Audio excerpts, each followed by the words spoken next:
and its allies to trip into more blunders, and that means creating nonstop, perpetual war in the Middle East.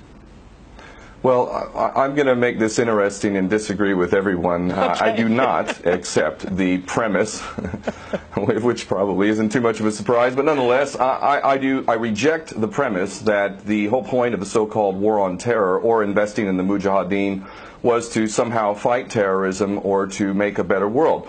I would argue that if you really want to know what's happening with Middle Eastern policy, then you must read Oded Yanan's A Strategy for Israel in the 1980s. Now, in that document, which is pretty much being played out to a T right now and has been for many years, there were serious objectives for Israel. And Israel's main objectives were to expand and grow in line with the Greater Israel Project. And in order for it to do that, there would need to be an excuse to justify the expansion of Israel, and in order to do that, we would have to sow the seeds of sectarian hatred and violence in the region. The number one target of this plan was Iraq. We've achieved that. That's not a failure. That's actually a success. Iraq is a failed state largely. It is an absolute basket case. Sectarian hatred is absolutely insane. We see the beheadings and all of this madness, and we think it's a disaster. No, it's not at all. In fact, it's all part of the plan to break up Iraq into 3 different states.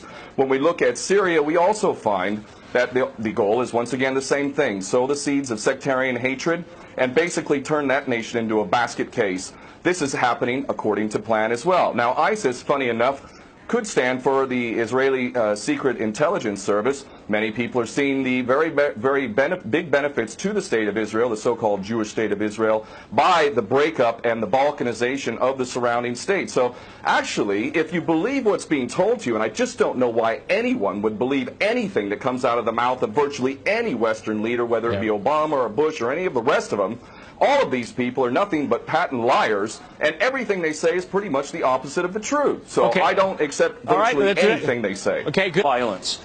Barack Obama did not bite at the opportunity to get involved in Syria a year ago. In fact, at the time when he was ready to start bombing Assad just about 13 months ago, and he backed off as soon as the first excuse came to mind. We've been supporting ISIS in Jordan, in Turkey, through our proxies in Saudi Arabia and Qatar. There is absolute continuity between the policies of Iraq and breaking it up and breaking up Syria as well. It is beyond naive to suggest that the U.S. doesn't have its fingerprints all over ISIS. In fact, tell me this: why has ISIS never once, or al-Nusra Front or al-Qaeda, not once have they attacked Israel? In fact, ISIS militants are getting medical attention in the Golan Heights and in Israel itself. What does that tell you? There is absolute continuity, but the actual policy, just like the Project for a New American Century laid out very clearly, that a, quote, new Pearl Harbor would be necessary to achieve this goal of full spectrum dominance. You could never tell the American people, or the world for that matter, we're going to fight wars of aggression where we're going to have to invade and occupy, we're going to have to spend hundreds of billions, if not trillions of dollars to achieve the goal of full spectrum dominance, which is to control, absolute control over air, land, sea, and space and cyberspace. The American people never would have bought it, so you can't tell them that. You have to tell them a bunch of lies, and we see this over and over again. What you have to do, Ken, if I can go... It would absolutely no question that there must always be a boogeyman. In fact, you're sitting in Russia now. For 50 years plus, we were fighting this Cold War that really was an absolute charade to begin with. There never really was a threat of a Soviet invasion. And for decades, we spent insane amounts of money developing nuclear weapons to the point of really completely, totally collective insanity. And here we sit today in a world that threatens a third world war with a policy that is clearly intended to totally destroy Syria. Let's see what happens.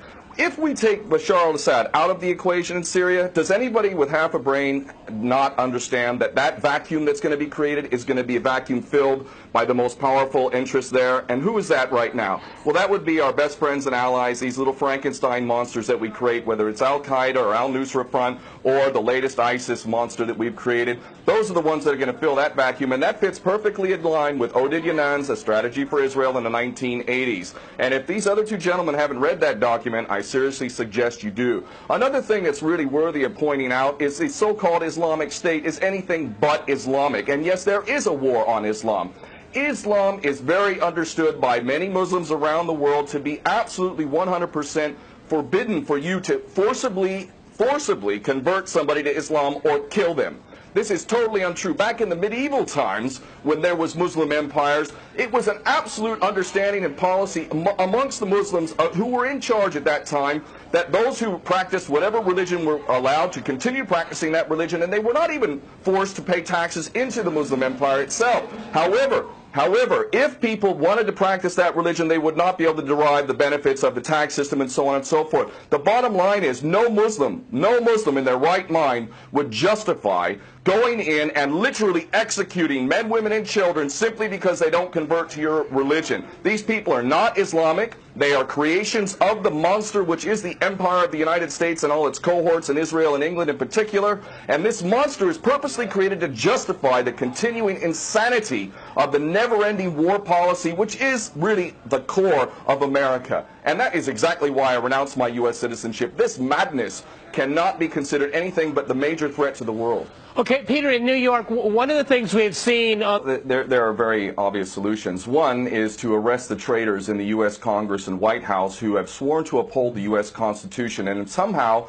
the American people have sat by while the President has afforded himself the power to execute anyone, anywhere, anytime, for any American citizen to be detained without any due process of law, no representation, incognito, and theoretically he could be condemned to death by a military tribunal in secret and executed. All of this operating under supposedly the United States Constitution. So all of these traitors need to be arrested, first and foremost. When Netanyahu came to the Congress a couple years back, he received 29 standing ovations by these cowardly chicken hawk traitors. So the American patriots need to stand up and grab a pair and ultimately have some integrity and get rid of these traitors. Secondly, cut off all funding to Israel. Israel is a pariah state, a criminal state. It is committing active policies of genocide by the legal definition of the word according to Black's Law Dictionary. That country needs to be cut off right now. All of their attention needs to turn inward. Stop your little empire endeavors and full spectrum dominance and all of this sort of madness. Start taking care of your infrastructure back home. Start taking care of the American citizens who have worked their whole lives